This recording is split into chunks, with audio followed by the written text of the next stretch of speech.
Before you scroll away, yes, this is that story. The one Buckingham Palace tried to bury under layers of silence and ceremony. Because after years of whispers, speculation, and denial, something truly shocking has surfaced. The palace has finally acted. And what they've done changes everything we thought we knew about Archie and Lilibet. The truth about their royal status, or what's left of it, is far stranger, colder, and more deliberate than anyone imagined. Stay with me, because by the time you hear what really happened behind those palace gates, you'll see why this might be one of the most consequential royal decisions in modern history.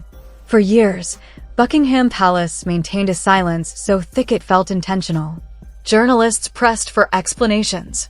Royal commentators dissected every photograph, every absence, every oddly phrased statement. But still, nothing.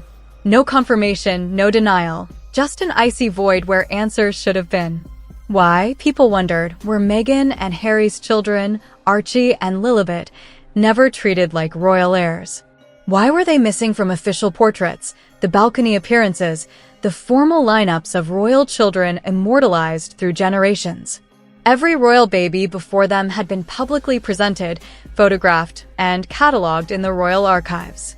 But these two, they were kept apart, as if an invisible wall had been built between them and the very family they were born into. That silence wasn't an accident. It was strategy.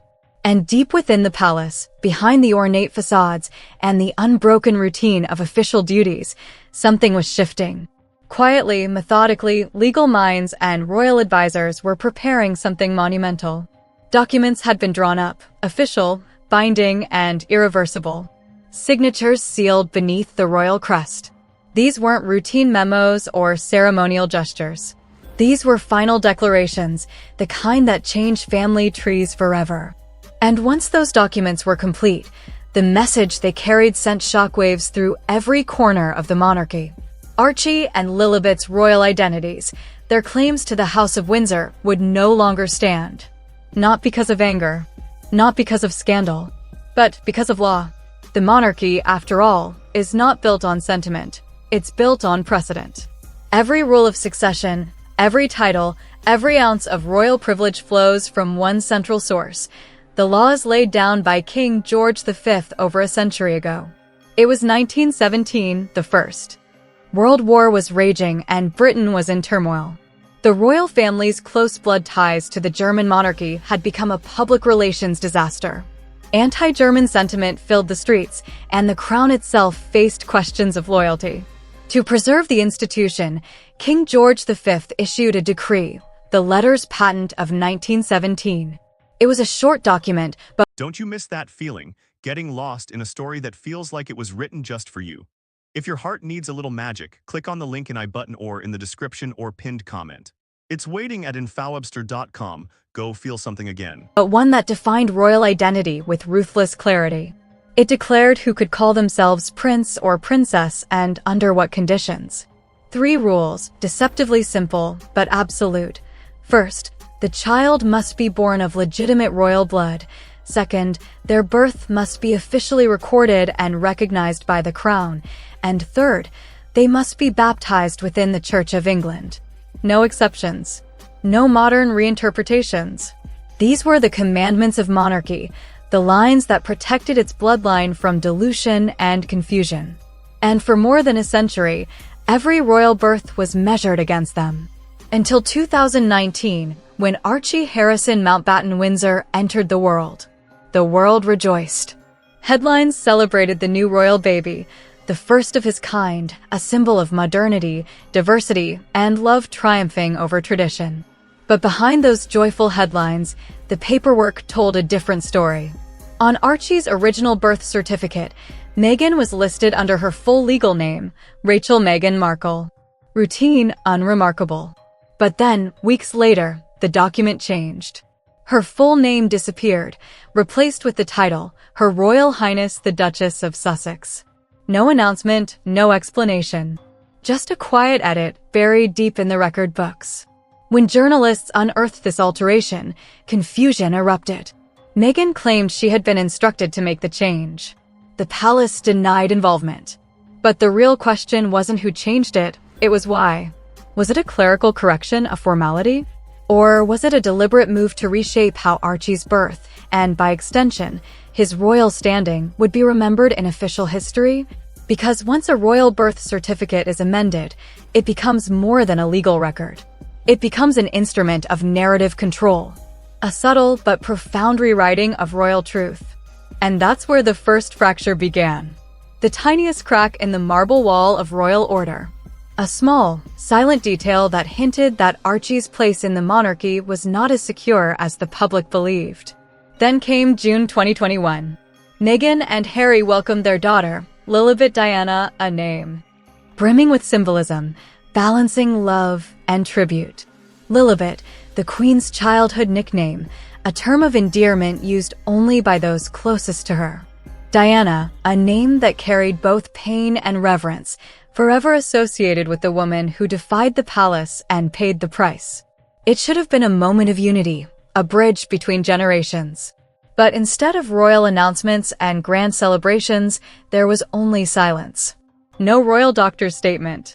No easel placed outside Buckingham Palace. No official entry into the royal archives. The birth was announced, not by palace officials, but through a press release issued from California by Meghan and Harry's own team. To the world, it seemed modern, independent, perhaps even refreshing. But to the monarchy, it was a quiet rebellion, a birth that bypassed centuries of royal protocol. In royal tradition, every birth within the line of succession must be verified and witnessed by the crown's appointed officials. The records are then entered into the royal archives, ensuring lineage, legitimacy, and continuity. Lilibet's birth, however, was never formally recognized by the crown. And in the precise, rule-bound world of royal law, that silence meant exclusion. Months later, Meghan proudly spoke about Lilibet's baptism, a warm, intimate California ceremony filled with joy and love. But behind the palace walls, whispers grew louder. Sources claimed the baptism hadn't been registered with the Church of England, the institution that defines not only faith, but legitimacy for those born into the monarchy. And if that was true, then by royal law, Lilibet's baptism didn't count. She might be Harry's daughter by blood, but she wasn't, in the eyes of royal order, bound to the church that crowns every monarch. To Meghan and Harry, these were choices made out of independence and principle, a break from rigid customs in favor of personal freedom. But to the palace, it was a direct severance from the system that gives royal identity its weight. The consequence? Archie and Lilibet now stood outside the very structure their father had once been born to uphold. And so the quiet divide between London and Montecito became a chasm.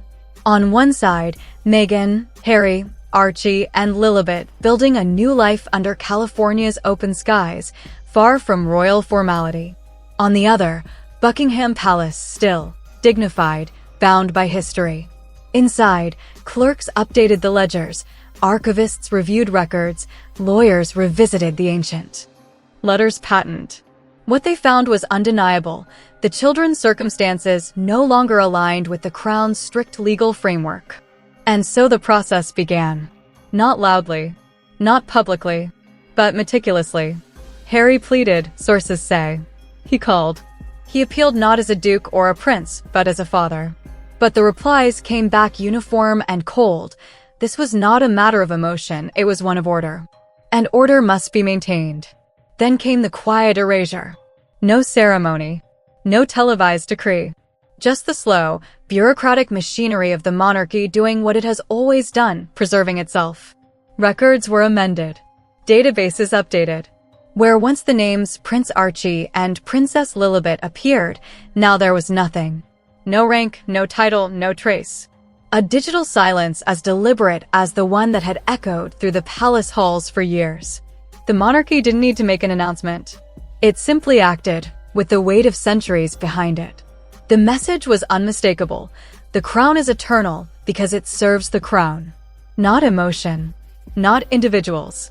Not modern reinventions. For Meghan, this was more than a legal technicality. It was personal devastation. Her entire public identity had been built upon that royal connection.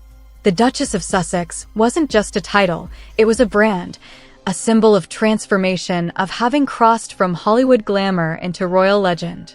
And now, with her children's titles gone, that bridge between her and the monarchy seemed to crumble. For Harry, the emotional toll was even deeper.